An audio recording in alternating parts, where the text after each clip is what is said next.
Dekan, Assalamualaikum warahmatullahi wabarakatuh yang sempat hadir, yang saya hormati Ketua Senat Universitas Darlakoh dan Majelis Sekretaris Senat, yang saya hormati Ketua Senat Fakultas Teknik, Bapak Ketua Lembaga Penelitian dan Pengabdian pada Masyarakat, kebetulan juga sebagai dosen Fakultas Teknik, yang saya hormati Ketua IKA Fakultas Teknik yang sempat hadir, istimewa Ketua Panitia Pembangunan Masjid Fakultas Teknik dan seluruh jajarannya.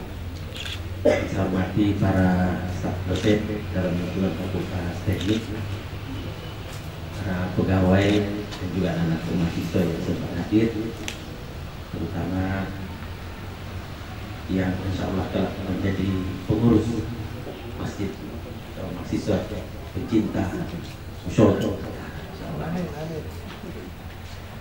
Intinya Bapak Ibu sekalian, kita panjatkan rasa syukur kepada Allah Subhanahu wa Ta'ala yang terus menerus memberikan rahmat, kegiatan, kesehatan dan umur panjang pada kita sekalian, sehingga alhamdulillah satu lagi momen yang sangat membahagiakan bagi kita di Fakultas Teknik ini, yaitu peletakan batu pertama rumah ibadah yang telah dilaporkan oleh Bapak Ketua Panitia dan Bapak Dekan. Insya Allah hari ini adalah momen yang terbaik bagi kita sekalian, khususnya keluarga besar Fakultas Teknik dan secara umum Universitas Darlakoh. Salam dan salawat tak lupa kita kirimkan kepada junjungan Nabi besar Muhammad SAW, para keluarga, sahabat dan kita sekalian. Pertama-tama saya ingin mengucapkan selamat kepada keluarga besar Fakultas Teknik, termasuk seluruh alumni Fakultas Teknik yang jujur mengambil bagian dalam pembangunan masjid ini, dan ini membuktikan bahwa antara alumni dan alma maternya itu tidak pernah putus. Salah satu ciri kemajuan suatu fakultas, universitas, yaitu terbangunnya komunikasi yang intens tanpa putus antara alma mater dan alumni. Alumni ini sebenarnya memiliki kepedulian yang tinggi, tetapi seringkali dari kalangan alma mater sendiri yang tidak pandai-pandai membukakan ruang bagi para alumni. Nah, oleh karena itu saya ingin mengatakan bahwa Fakultas Teknik akan memperlihatkan itu untuk 10 fakultas lain dalam lingkungan Universitas Darlakoh. Bapak Ibu sekalian akan menghormati, di fakultas lain juga memang sekarang sementara gencar-gencarnya menyelesaikan pembangunan, insya Allah menyusun Fakultas Hukum yang lebih awal. Sebenarnya untuk masjid yang dengan desain yang agak bagus itu dimulai di Fakultas Ekonomi. Nah, itu juga keterlibatan alumni cukup besar. Tapi kalau dari segi desain, saya kira Fakultas Teknik tidak bisa dilawan. Karena memang di sinilah tempatnya. Selamat datang Pak Dekan Fakultas Hukum. Baru saya sebutkan Pak Pok menyusul pembangunan masjid di Fakultas Hukum. Mari Pak Dekan.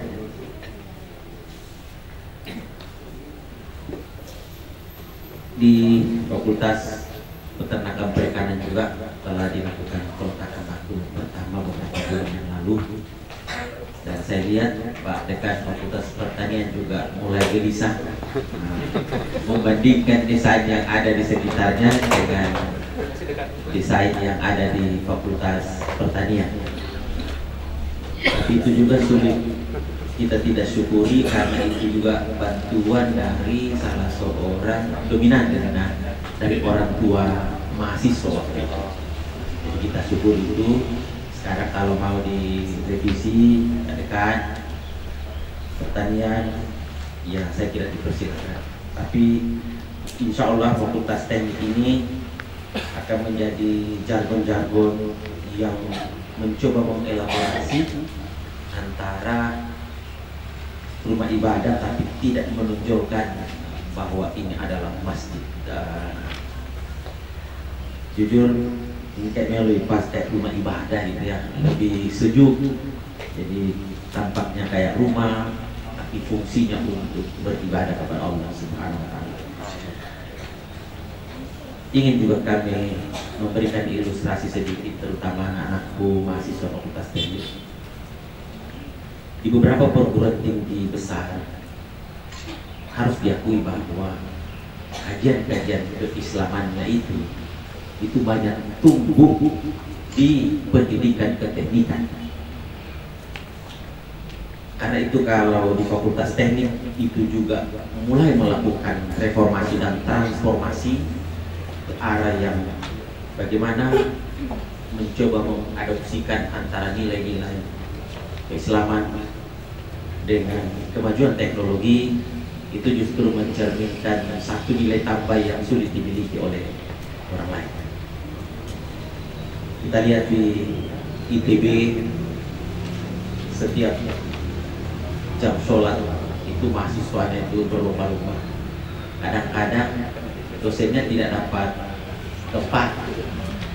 Ini kan satu gambaran bahwa anak-anak kita itu memiliki kepedulian. Padahal otaknya mereka ini luar biasa, Pak, yang di teknik ITB itu. Sama juga anak-anakku sekalian ada di sini, mahasiswa teknik itu kan memiliki apa ya, rata-rata di bawah, maaf, di atas yang lain lah, harus diakui itu. Nah, kalau kemampuan keteknikannya ini dibalut dengan nilai-nilai yang berdimensi kebajikan, insya Allah Fakultas Teknik akan menelurkan generasi muda yang akan mengambil alih kepemimpinan di masa-masa yang akan datang. Bapak Ibu sekalian yang kami hormati, kalau tadi memang alumni sudah 5.000-an, setengah saja itu bisa mengambil bagian di sini, yakin saya ini 1 tahun juga tuntas. Dan kalau ini bisa dibuktikan bahwa peran alumni melalui Bapak Pimpinan Fakultas dengan ketua alumni bisa membangun sinergi, bukan tidak mungkin ini akan diadopsi ke tingkat universitas. Saya pernah mengatakan bahwa kalau pengurus IK universitas mencoba membuat cara-cara mengambil kontribusi dari alumni yang sudah berjumlah 51.000, yakin saya 1.000 perak saja per alumni. Maksud saya begini, ini media sosial sekarang ini kan tergantung kita mau fungsikan apa. Mau juga dipakai maki-maki rektornya boleh, tapi boleh juga dilempar di situ nomor rekening masjid, terserah mau nyumbang berapa. Jadi media sosial ini kita bisa fungsikan mulai dari yang paling bernilai ibadah sampai yang bernilai jauh dari ibadah, karena memang dunia sudah seperti itu. Dan kami juga selalu menekankan bahwa kalau itu bisa dimanfaatkan, itu kecenderungan saudara-saudara kita yang jauh mengikuti perkembangan alma maternya itu adalah media sosial. Jadi kalau ada keributan sedikit, mereka itu pada gelisah ada apa gitu. Kadang-kadang juga tidak seheboh yang kita rasa di sini. Cuma namanya mereka jauh, kepedulian terhadap alma maternya juga tinggi. Nah, saya punya maksud, kita gunakan ini mungkin dibuka semacam laman tersendiri. Nah, disertai nomor rekening di situ bagi yang tidak ada masalah Pak kalau menurut saya. Dan boleh mereka sampaikan berapa yang mereka kirim, boleh juga tidak. Yang penting kita sampaikan ini nomor rekening. Boleh beliau sebutkan namanya, boleh tidak, tapi inilah salah satu cara untuk mendekatkan mereka kepada alma maternya yang jauh di tempat lain.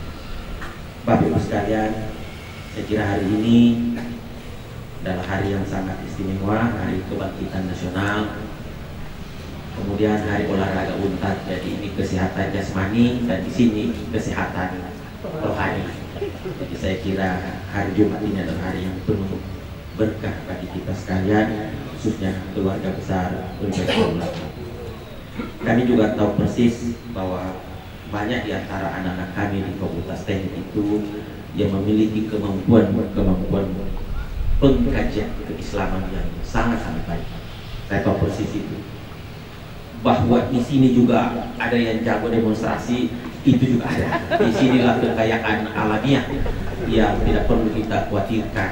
Jadi biarkan mereka ini berjalan seirama. Ada yang sangat peduli terhadap ibadah, dan juga setengah mati diajak sama temannya untuk ibadah belum mau. Tapi bukan berarti tidak mau, belum. Jadi insya Allah suatu saat kami selalu yakin senakal-nakal apapun anak kita, kami yakin paling lambat usia 58 tahun pasti sadar. Karena kalau sudah 58 mungkin sadar juga, kolesterol sudah tinggi. Kalau sekarang tidak usah dipaksakan untuk apa gitu, suatu saat akan sadar. Yang jadi dosen juga sekarang ini kan dulu saya biasa bilang kan kita ini lebih parah daripada anak kita yang sekarang ini dulu. Tapi akhirnya juga kita biar disuruh lagi, dibayar lagi, angkat tangan. Ya Allah sudah lewat ya Allah. Semua pergelangan sudah sakit, sudah. Jadi kalau anak-anak kita masih begitu aja, usianya 19, 22, 23.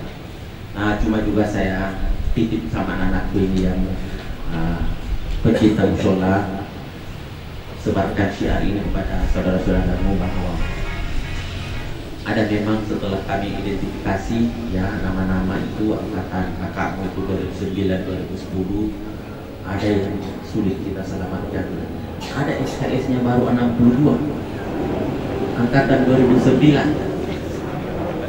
Kira-kira teori apa mau dipakai ini untuk menyelesaikan sampai 30 Juni 2016? Saya mau tanya bagaimana kan? Jadi kami mengatakan kita tidak drop out mereka, tapi kita akan berikan surat pindah. Banyak, ada yang 62, ada juga yang 54. Ada. Kemarin saya lihat 54 itu dari teknik, ada 6 orang kalau saya salah. Kemudian yang di bawah 100 itu masih cukup banyak. Nah sekarang pada posisi 100 juga, belum KKN, belum penelitian, belum masuk studio, belum macam-macam di sini ini, belum gambar-gambar ini dan itu.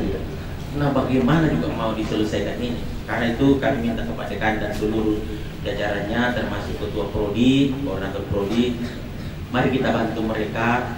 Bagi yang mau pindah sebelum 30 Juni kita fasilitasi. Transkripnya cukup keluar di prodi dan tanda tangan wadek bidang akademik. Nah, kemudian mungkin keterangan di atas itu wakil rektor atau bisa kepala biro administrasi akademik ada Pak Rudi, itu untuk surat keterangan pindah atau surat keterangan pernah belajar. Jadi sulit juga saya lihat ini baru fakultas teknik. Yang paling besar ini antara 2009-2010 itu FT, menyusul juga ekonomi. Nah, fakultas hukum kemarin urutan keempat kalau saya tidak salah. Jadi ada juga yang memang tidak bisa disebut. Jadi angkatan 2009 yang tidak terdaftar semester ini itu sudah otomatis. Karena ketika mau mendaftar lagi tanggal 1 Juli ini sudah tidak bisa. Jadi itu kita sampaikan kepada keluarga permohonan maaf yang sedalam-dalamnya. Saya melihat jujur mereka bukan karena keterbatasan akademik, tapi hanya karena ketidakpedulian. Karena saya lihat katanya ada yang masuk kuliah 1 kali bang, kuliah kedua sampai 15 sudah tidak ada. Jadi sulit juga. Saya kira ini yang bisa kami sampaikan, dan insya Allah dengan penuh doa, ketulusan dan pengakuan kepada Allah Subhanahu Wa Taala, hari ini kita akan letakkan batu pertama pembangunan Masjid Fakultas Teknik. Insya Allah kita semua diberikan kesehatan oleh Allah Subhanahu Wa Taala. Saya kira ini yang bisa kami sampaikan. Mudah-mudahan dengan peletakan batu pertama ini keluarga besar Fakultas Teknik dan seluruh alumninya mengambil bagian minimal doa untuk pembangunan Masjid Fakultas Teknik Universitas Tadulako. Demikian bisa kami sampaikan. Mohon maaf. Billahi taufiq wal hidayah. Wassalamualaikum warahmatullahi wabarakatuh. Assalamualaikum warahmatullahi wabarakatuh. Waalaikumsalam. Pertama-tama juga saya mengucapkan puji syukur kehadirat Allah Subhanahu wa taala yang melimpahkan Ramadan Ceria kepada kita sekalian, sehingga rencana peletakan batu pertama untuk masjid di Fakultas Teknik yang baru, ya, ini akan insyaallah hari ini akan kita laksanakan. Adapun perencanaan masjid yang baru ini, pertama saya mengucapkan apresiasi yang besar kepada para panitia dan teman-teman yang memprakarsai pembangunan masjid di Fakultas Teknik, sekalipun sampai sekarang namanya belum kita berikan.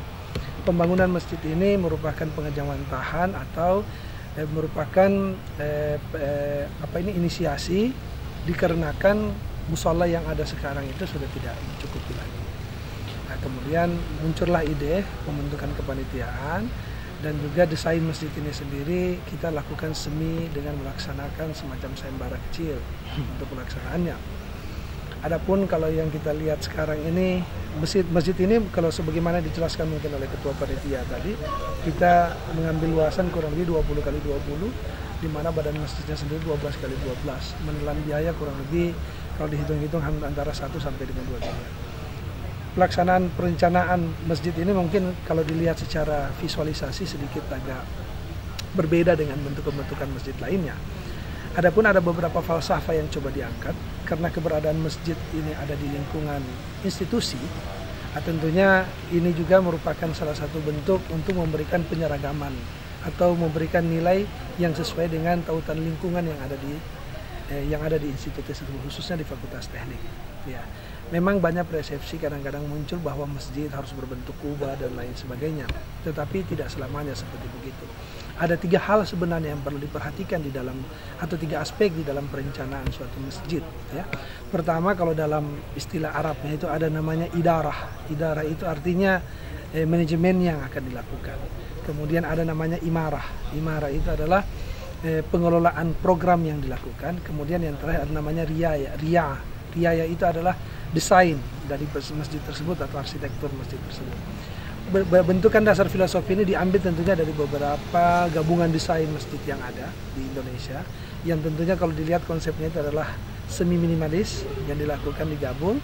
Bangunan ini berlantai 2 sebenarnya, sekalipun terlihat dari luar mungkin berlantai 3, di mana lantai bawahnya itu difungsikan untuk kegiatan kemahasiswaan, kemudian lantai atasnya digunakan untuk ibadah, ya, sesuai dengan fungsi utama. Sehingga kalau melihat sepintas bahwa masjid ini ada yang mengatakan mungkin seperti rumah dan lain sebagainya, ya, masjid merupakan rumah ibadah, ya. Tentunya dengan berbagai ornamen yang ada, tentunya akan memberikan penanda bahwa ini adalah kegiatan masjid. Dan sebuah bangunan masjid itu ditandai sebenarnya dengan aktivitas yang ada juga. Banyak justru berbentuk masjid tapi kosong, tidak ada aktivitas. Harapan kita bentukan ini lebih diramaikan oleh aktivitas, di mana ada 4 fungsi utama daripada masjid itu sendiri. Pertama adalah menyebarkan atau sebagai syiar, kemudian kita menjaga kehormatan masjid itu sendiri, kemudian yang 3 adalah mempererat silaturahmi, dan yang terakhir itu adalah bagaimana meningkatkan dakwah yang ada. Nah, kalau ini kita padukan dengan bentuk yang ada, tentunya merupakan satu kesatuan yang tidak berpisah dari 3 aspek tadi itu sendiri. Nah, inilah harapan yang di Fakultas Teknik. Kemudian perlu sekali lagi kami sampaikan bahwa ini juga selain daripada seluruh sivitas akademika, termasuk para alumni dan lain sebagainya yang telah memberikan juga sumbangan, ya, secara simultan dan juga secara sukarela dalam pelaksanaan pembangunan. Sehingga kita harapkan insya Allah ke depan dalam waktu dekat masjid ini bisa selesai. Bahkan kalau ini bisa dijadikan semacam prototipe untuk pembangunan masjid lainnya, kami sangat bersyukur, ya, untuk bisa dilihatnya secara lebih luas dan dengan falsafah-falsafah tertentu. Saya pikir ini yang perlu kita pahami secara bersama, bagaimana caranya kita selain mengungkapkan fisiknya tapi memamurkan itu sendiri masjid sebagai bagian bentuk itu. Saya pikir itu. Masjid ini dibangun dengan luas 18 kali 18 atau 324 meter dengan perincian anggaran kira-kira kurang lebih 1,25 miliar. Harapannya ini mudah-mudahan masjid ini bisa dikerjakan ya 1 tahun 2 tahun selesai. Kemudian masjid ini arah kiblatnya 291 derajat dari arah utara. Untuknya nanti peruntukannya bahwa lantai 1 itu terdiri atas perpustakaan, kemudian sekretariat dan tempat duduk. Lantai 2 ruang salat, ruang selasar, ruang sound system dan ruang operasional masjid. Kemudian masjid ini sebenarnya adalah oleh karena musalla yang sudah ada itu 36 meter tidak mencukupi lagi, di mana kita ketahui bersama bahwa pada waktu salat duhur dan salat asar, mahasiswa sekarang ini salat duhur dan asar ini dilaksanakan dengan beberapa shift, sehingga mengganggu terlambat masuk kuliah. Dengan adanya masjid ini diharapkan dapat berjamaah, tidak menggunakan lagi shift, karena luasnya sudah sangat memadai baik untuk sekarang maupun yang akan datang. Kemudian masjid ini kita bangun dengan konstruksi beton bertulang. Tentu harapannya bahwa bisa monumental.